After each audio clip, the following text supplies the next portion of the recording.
Good afternoon, ladies and gentlemen of the jury. We have been faced with an intriguing case here in the courthouse today, dealing with the accused client Fortinbras, young Prince of Norway. As you all may know, I'm the prosecuting attorney, given the power to supply enough information and evidence for the jury to decide on the matter of the line of succession in regards to the death of King Claudius and Hamlet. Fortinbras's newfound claim to the throne raises the question of his eligibility and the idea surrounding the possibility of a better candidate. With this in mind, I present the case of Horatio and Fortinbras. I'm here today to highlight the reasons behind Fortinbras' unfit rule and how Horatio should be the rightful king of Denmark. Horatio has many virtuous qualities, and as I highlight key pieces of evidence for you, you will see that Horatio is intelligent, loyal, trustworthy, and confident, all characteristics that define a great king, much like Hamlet's father, King Hamlet. On the topic of the king, when a ghostly figure of the king appeared in the courtyard of the castle, it was Horatio that was called upon to identify the figure. He was called to the castle by the guards because he is a scholar, having been to school in Wittenberg with Hamlet. It here is apparent that people such as the guardsmen respect and trust Horatio's intelligence because it was placed on him to judge whether or not the apparition that has been appearing on the battlements is actually a ghost. Horatio is thus above all trusted in his intelligence and in his friendships. Horatio's unwavering friendship and support of Hamlet display his redeeming qualities. Horatio demonstrates his loyalty and trustworthiness in numbers of ways through his friendship with Hamlet. After Hamlet talks to the ghost and vows that he will get revenge and says he may act mad, Hamlet shares with Horatio his devised plan and asks for his assistance. Hamlet asks Horatio to watch Claudius during the play that Hamlet is going to use to determine whether Claudius is truly guilty or not in murdering his father. Horatio dutifully agrees and watches Claudius during the play. After Claudius leaves suddenly, they determine that his behavior is strange and fits one of a guilty man. The fact that Horatio goes along with Hamlet's plan without hesitation proves how close they are and the loyalty he feels for Hamlet. Hamlet sends a letter to Horatio with a sailor. The letter tells Horatio that Hamlet has returned to Denmark through the help of pirates. Hamlet, feeling trustworthy enough to express his return to Horatio, illustrates the strong friendship between them and how Horatio is the only one Hamlet truly trusts. Although Horatio at times dwells in Hamlet's shadow, he is still very much himself. He is confident in himself and in his friendships. And although he may be categorized as below Hamlet's royal blood, he stands equal in character and respect. The loyalty between Horatio and Hamlet is opposite to the loyalty between Rosencrantz and Guildenstern and Hamlet. Horatio's loyalty to Hamlet is unwavering, as we see through Horatio's reactions to Hamlet's growing insanity. Horatio never abandons Hamlet or writes him off as crazy. Instead, he stays and does everything asked of him by Hamlet, helping him on his path of vengeance. Hamlet trusted him, as we see through his confession to Horatio explaining the reasoning behind his madness. Hamlet becomes angered when he finds Rosencrantz and Guildenstern to be disloyal. He is irritated when he finds a letter in Rosencrantz and Guildenstern's room saying, "No, not to stay the grinding of the axe, my shoulder should be struck off." At first he believes that the two of them are longtime friends of his. However, after this letter, he realizes they are loyal to Claudius. Horatio, throughout everything, remains absolutely loyal to Hamlet. Hamlet and Horatio's bond only grows stronger following the betrayal Hamlet faced with Rosencrantz and Guildenstern. Hamlet and Horatio's brother-like friendship plays a primary argument in why Horatio should be the rightful king of Denmark.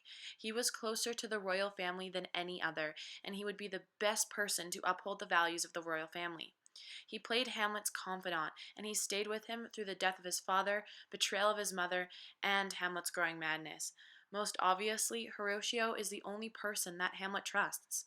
He is the only one who knows for certain that Hamlet's madness is an act, the one person Hamlet confides in personally, and the one whom bids Hamlet good night upon his death. Considering Hamlet's conflicts with his family, Horatio is the only family that Hamlet really has. He understands that Horatio is very rational and thoughtful, yet not overly pensive like himself. In this way, Hamlet relies on Horatio, making their friendship interestingly one-sided. At no one point does Horatio show that he really needs Hamlet. However, Hamlet is in clear need of Horatio. Horatio is independent, however loyal, both deeming qualities in a person and a king.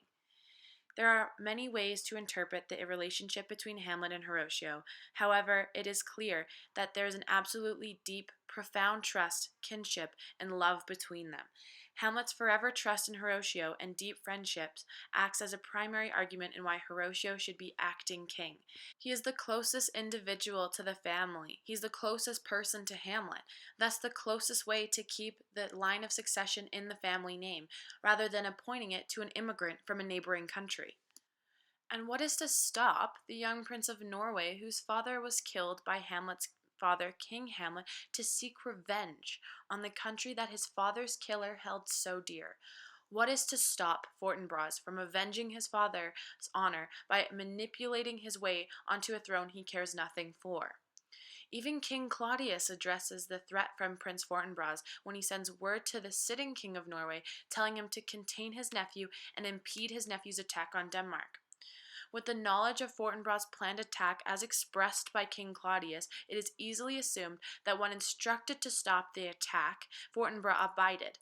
However, created a new plan to destroy Denmark, and that is by becoming its next king. Fortinbras had the motive to manipulate Hamlet in his time of depression and unease in order to achieve his goal of revenge. Thus, Fortinbras' manipulated method of gaining power makes him an unworkable choice for the throne. Making us circle back to the possibility of Horatio's eligibility and his right to the throne. Though some may argue that Fortinbras was given the throne by Hamlet himself, he was only given the throne out of Hamlet's budding insanity, not guilt. It is an impossible argument to say that Hamlet was of sane mind after the death of his father. Hamlet was distressed.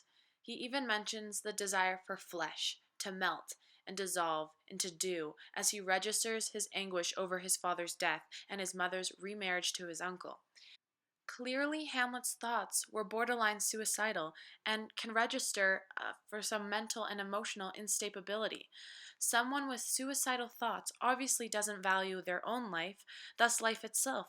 So who are we to trust the judgment of someone who cares about others' lives as little as he cares for his own? Hamlet's suicidal thoughts and insanity only grew with his plot for vengeance against King Claudius, a sense of revenge that consumed him and to the point of madness. Hamlet's actions and attempts to obtain this sense of retribution led him down a path of murderous acts, one which resulted in the death of his dear Ophelia's father, his actions thus resulting in guilt. Hamlet's insanity and lust for revenge developed his sense of guilt because it led him to actions such as murdering his love's father, making his decision a decision made out of insanity, not guilt. In conclusion, Fortinbras' bid for power is one surely based out of revenge and manipulation. Fortinbras has clear motive in manipulating Hamlet for the crown. There is Fortinbras taking the crown for revenge purposes, and then there is Horatio, who is Hamlet's closest friend, one who is intelligent, loyal, trustworthy, and confident, all characteristics that define a great king, much like Hamlet's father. Horatio's close brother-like friendship with Hamlet also leaves him being the closest thing to leaving the throne in the family name. He is a man of Denmark, one who will uphold the values of the previous family and keep it out of the hands of bordering immigrants such as Fortinbras.